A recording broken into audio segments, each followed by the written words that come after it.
அன்பு மகனே, நீ கூறுவது வாஸ்தவம்தான். தனக்கு மந்திரம் கற்றுக் கொடுத்த குருவை ஒருவர் பலர் முன்னிலையில் புகழ்ந்து பேசலாம். ஆனால் அவர் கற்றுத்தந்த மந்திரத்தை ரகசியமாக வைத்திருக்க வேண்டும். முக்கிய மந்திரங்களை பிறரிடையே வெளிப்படுத்துபவன் நரகத்தையே அடைவான். ஓம் என்பது சாதாரண மந்திரம் அல்ல, உலகம் உருவாவதற்குரிய ரகசியங்களை உள்ளடக்கிய மந்திரம். சரி மகனே, அதன் பொருள் எனக்கும் கூட தெரியாது. அதற்காக பிரம்மனை சிறையில் அடைத்தது போல் என்னையும் அடைத்து விட மாட்டாயே என்று சொல்லி சிரித்தார் சிவன். சிவனால் உருவாக்கப்பட்டதும் அவருக்கு மட்டுமே பொருள் தெரிந்த ஓம் என்ற பிரணவத்தின் பொருளை தனக்கு தெரியாதென்று அவர் ஏன் மறைத்தார் தெரியுமா? அம்மாவுக்கும் அப்பாவிற்கும் ரைம்ஸ் தெரிந்தாலும் தெரியாதவர்கள் போல் நடித்து எல்கேஜி படிக்கும் தங்கள் குழந்தையை சொல்ல வைத்து கேட்பார்கள். காரணம், தங்கள் குழந்தையின் மழையில் நனைய வேண்டும் என்பதற்காக. இப்படித்தான் சிவனுக்கும் ஆசை.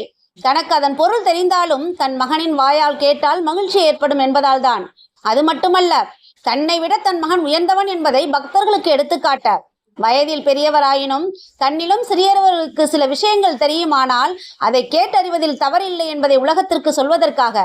இதற்காக கை கட்டி வாய்ப்பொத்தி முட்டுக்காலிட்டு முருகன் ஆசனத்தில் இருக்க மிகவும் பணிவாக அவர் அருகில் கீழே அமர்ந்து காதை கொடுத்தார். தேவர்களெல்லாம் பூமாறி பொழிந்தனர். எங்கும் நிஜப்தம்.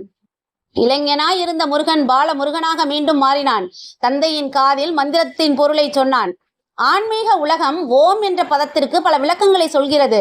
இதற்குரிய பொருளாக கணிக்கப்படுவது என்னவென்றால், இந்த உலகமே நான் தான் என்பதாகும்.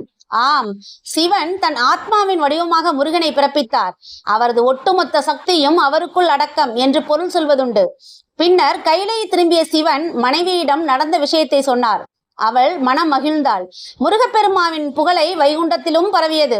அவனது ஆணையால் தான் திருமால் உலகத்தில் உள்ள அரக்கர்களை அழித்துக் கொண்டிருக்கிறார் என்ற தகவல் முருகனுக்கு மேலும் பெருமையை தந்தது.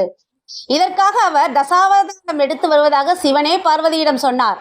சூரபத்மனை அழிக்க வந்த தன் மருமகனுக்கு தன் சக்தியை வழங்க வேண்டும் என்று விரும்பினார் உபேந்திரன் என்று அழைக்கப்படும் திருமால்.